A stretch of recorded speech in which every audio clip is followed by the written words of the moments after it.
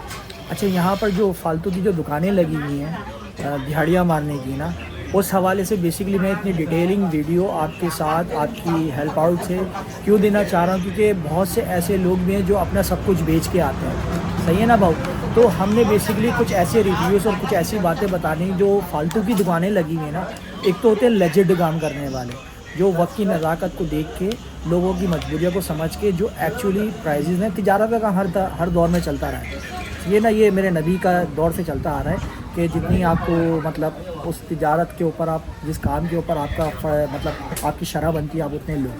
मगर यहाँ पर जो फालतू की दुकान लगी है, बेसिकली ये डिटेल वीडियो बनाने का मकसद ये है कि वो फालतू की जो दुकानें हैं ना, ये वीडियोस देखने के बाद उनकी जो फालतू की दुकानें वाले एजेंट्स के पास ना जाए, ठीक है ना। कुछ चीज़ें उनको पहले से पता हो और कुछ चीज़ें की जिनकी वो नॉलेज नहीं होगी, वो चीज़ें वो यहाँ पर आके अंडरस्टैंड करें। जो वाइज पीपल्स हैं, जिन्होंने पैसा कमाया हुआ है, जिन्होंने अच्छा बुरा वक्त देखा हुआ है, ताकि वो उनको सही से गाइड कर सकें। अगर नहीं गाइड कर सकते, वो हमें आगे पर्सनली DM करें, तो मैं डायरेक्टली आपसे कोऑर्डिनेट करवा दूँ उनका। तो इस बारे में आप थोड़ा सा अपनी फीडबैक दे दो यार, ये बहुत इंपॉर्टेंट है हमारे लोगों के लिए जो हमें देखते हैं। देखो, सबसे पहली बात तो ये जो फॉर्म आप फिल करते हो ना, उसके लास्ट में ही सारे डॉक्यूमेंट्स लिखे हैं, ठीक है। वो तो आप खुद भी तैयार, अगर आप थोड़े पढ़े लिखते हो तो वो आप खुद भी तैयार कर सकते हो, ठीक है। अगर आप किसी कोई बंदा हायर करते हो, ठीक है, कि उससे करवा दो, तो आप वो कि उससे आप सारी इन्फॉर्मेशन लो कि किस काम के कितने पैसे लग रहे हैं और तुम अपने ऊपर के कितने पैसे लग रहे हैं, ठीक है। क्योंकि यहाँ लोग बहुत ज़्यादा डॉलर में पैसे बताते हैं, बहुत ज़्यादा पैसे बताते हैं ना, 35,000 40,000 पता नहीं कितने लोग बताते हैं, उसमें अपने अपने खांचे रखते हैं। ठीक तो है। आप सबसे पहले तो खुद ही ज़्यादातर डॉक्यूमेंट्स तो आप खुद ही तैयार कर लो।